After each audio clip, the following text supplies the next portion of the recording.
Всем привет, любители грехов, с вами мобильный грешник. Короче, Angry King, третья часть. Почему я начал с приветствия, а не с самого видео? Короче, я переключился на встроенную запись экрана вместо Mobizen, как это обычно делаю. Сейчас я могу, короче, ладно, третью часть я записал как раз через встроенную запись экрана. Грехи по метели и по играм, которые вы мне сдавали, но не все. Будут. Приятного просмотра.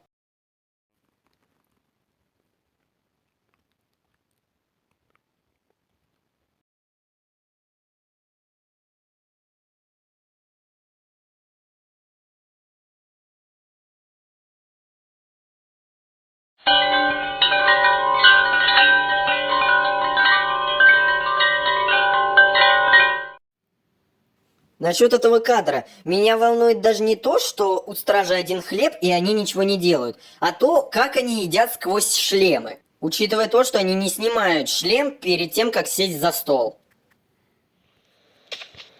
Что-то мне подсказывает, что здесь игра наполовину создана из совпадений. А иначе я объяснений не вижу, что как раз по чистому совпадению здесь завалялась куча грязной одежды, в которой мы находим потный носок, который еще не похож на то, что он потный, он даже похож на то, что он мятый или рватый.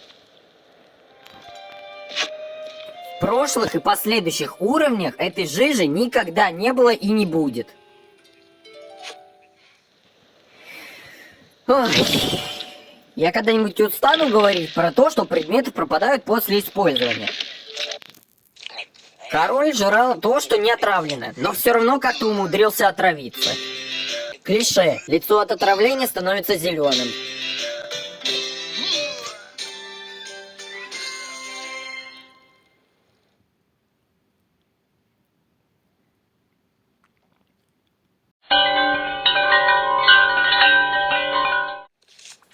Король никак не реагирует на то, что статуэтка стоит возле сундука, сундук открытый, и еще он пустой.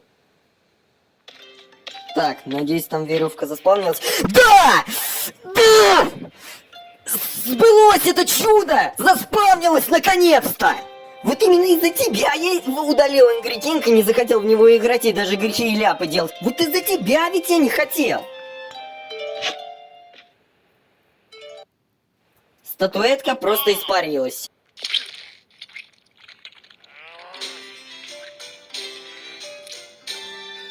Ох, веревка не резинка, чтобы вот так вот резко оттягиваться. Пирог при таком катапультировании должен улететь хоть куда-нибудь на чуть-чуть в сторону, а не прямо в лицо по центру. Да и на кой хрен королю заглядывать в сундук, если в геймплее он и так видел, что сундук пустой? В этом кадре король держал руками сундук, а в следующем ничего подобного.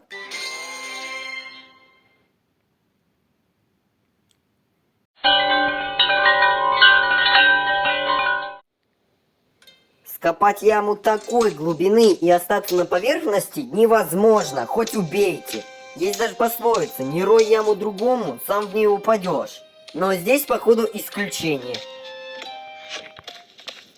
Ковер должен упасть не тогда, когда король на него наступит, а сразу же после того, как его постелят. Он даже ни к чему не прикреплен.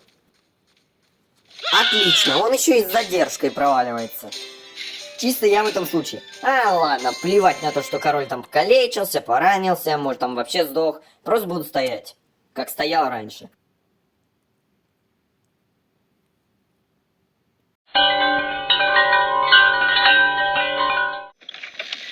Король страдает бессонницей, но ему надо уснуть, поэтому он будет гулять по всему замку, пока главный герой не сделает свои гадости. Шатун мало того, что появился из воздуха, так еще и сам в воздухе висит. Леонард смог вставить шатун голыми руками. Конкретно между этими кадрами колокол звенит заново. Звон колокола вблизи отличается от звона колокола вдали, хотя звон должен быть одинаковый. Да и вряд ли король вот так вот может кипеть от злости.